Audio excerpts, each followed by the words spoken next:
Now, our next topic is crystal field theory. In short, CFT. CFT was explained by Von Blake and Bethe. अब ये जो theory है crystal field theory, ये उन सभी चीजों को एक्सप्लेन करने के लिए प्रपोज की गई जिसमें वीबीटी कामयाब नहीं हो पाई। हमें पता है कि VBT has several limitations, and in order to explain all the things which were not explained by valence bond theory, crystal field theory got proposed. अब सीएफटी के कुछ इथिक्स है, कुछ अजम्पशंस है, सो वन बाय वन हम वो चीजें देखेंगे।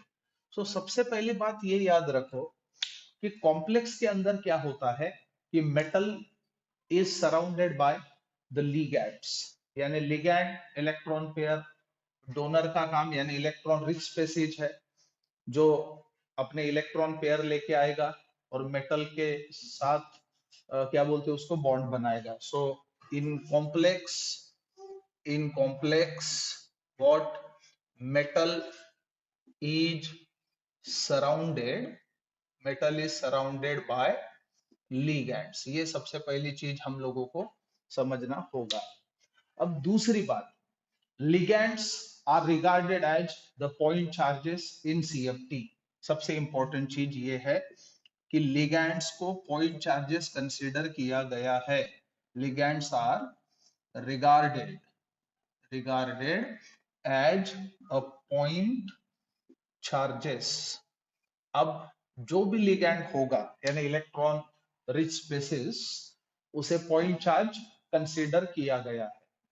अब तीसरी काफी इंपॉर्टेंट चीज, मेटल और लिगैंड, इसके बीच का जो बॉन्ड है यानी इंटरेक्शन जो है मेटल और लिगैंड के बीच, वो 100% इलेक्ट्रोस्टैटिक कंसीडर किया गया है सीएफटी में, याद रखना।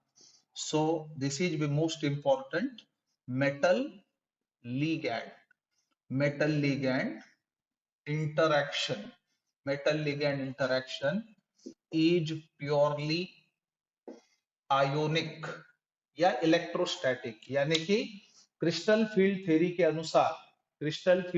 के अनुसार मेटल और लिगैंड के बीच का बॉन्ड 100% आयोनिक होता है, यानी कि उसमें किसी भी प्रकार का कोवैलेंट कैरेक्टर कंसीडर नहीं किया गया है।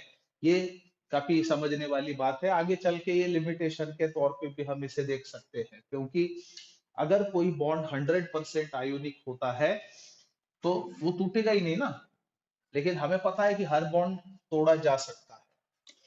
अब नेक्स्ट इंपॉर्टेंट चीज याद रखें कि लिगैंड जो मेटल को सराउंड करता है वो इलेक्ट्रिक फील्ड डेवलप करता है जो डी ऑर्बिटल के एनर्जी को अफेक्ट करेगा, याद रखें। So surrounding metal ligands surrounding metal produce produce electric field, और वो जो फील्ड है which affect energies of d orbitals. Metal d orbitals की जो एनर्जीज है उसे अफेक्ट करने का काम वो इलेक्ट्रिक फील्ड करेगा जो लिगैंड प्रोड्यूस करता है।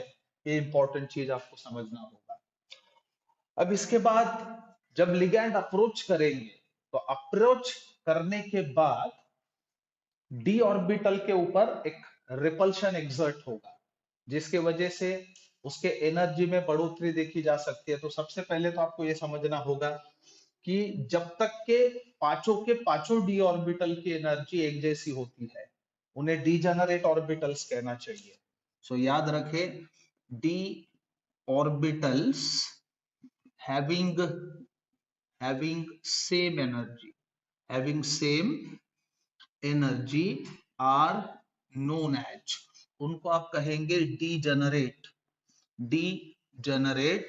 ऑर्बिटल्स। यानी डीजेनरेट ऑर्बिटल का मतलब होता है ऐसे डी ऑर्बिटल्स जिनकी एनर्जी एक जैसी होगी।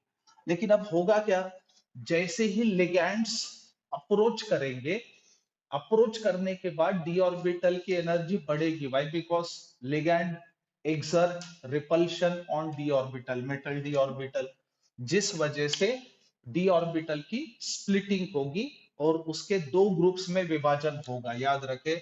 so what happens, approaching ligand, approaching ligands, ligands क्या करेंगे, ये exert repulsion, exert repulsion on metal d orbitals। अब इस वजह से क्या होगा, due to this degeneracy breaks, इस वजह से क्या होगा, due to this degeneracy, degeneracy breaks, यानी प्रीवियसली डी ऑर्बिटल्स पांचों के पांचों उनकी एनर्जी एक जैसी थी, जब तक के एनर्जी एक जैसी होती है उन्हें डिजेनरेट ऑर्बिटल्स कहा जाना चाहिए, लेकिन due to repulsion exerted by the approaching ligand degeneracy break होगी, यानी मेटल डी ऑर्बिटल की एनर्जी बढ़ेगी, बढ़ने के बाद उसके दो ग्रुप्स में विभाजन होगा, उसका दो ग्रुप्स में विभाजन होगा, याद रखे। So metal d orbitals, metal d orbitals get splitted, get splitted into two sets। अब जो दो सेट्स प्रोड्यूस होंगे उसमें से एक ऐसा सेट होगा डी ऑर्बिटल का जिसकी एनर्जी डिजेनरेट ऑर्बिटल के मुकाबले कम होगी, और दूसरा ऐसा सेट होगा जिसकी एनर्जी डिजेनरेट ऑर्बिटल के मुकाबले ज्यादा होगी। अब किस सेट की एनर्जी ज्यादा और किस सेट की एनर्जी कम होगी, ये चीज डिपेंड करेगा कॉम्प्लेक्स के ज्योमेट्री के ऊपर, याद रखे।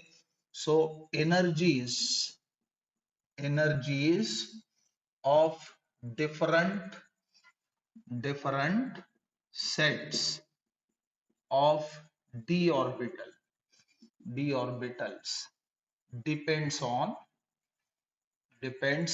on geometry, geometry of the complex, यानी जो भी कॉम्प्लेक्स प्रोड्यूस हो रहा होता है उसकी ज्योमेट्री किस प्रकार की है उस बात पे निर्भर करेगा कि कौन से डी ऑर्बिटल के सेट की एनर्जी ज्यादा होगी और किसकी कम होगी। अब ये जो पूरी प्रक्रिया है इसे हम क्रिस्टल फील्ड स्प्लिटिंग कह सकते हैं, याद रखें। This is known as crystal field splitting, इसे आप क्रिस्टल फील्ड स्प्लिटिंग कह सकते हैं।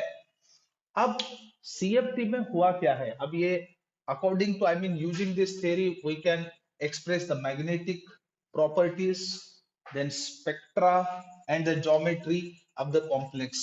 So remember CFT explains magnetic properties, magnetic properties, उसके बाद spectra and what, geometry, geometry of complexes। ये जो चीजें हैं इनको एक्सप्लेन करने का काम वो भी in terms of what, d orbitals, ये भी याद रखिए, in terms of d orbitals. So ये सीएफटी के कुछ अजम्पशंस है, यानी ये पॉइंट है जिसके आधार पर क्रिस्टल फील्ड थ्योरी टिकी हुई है।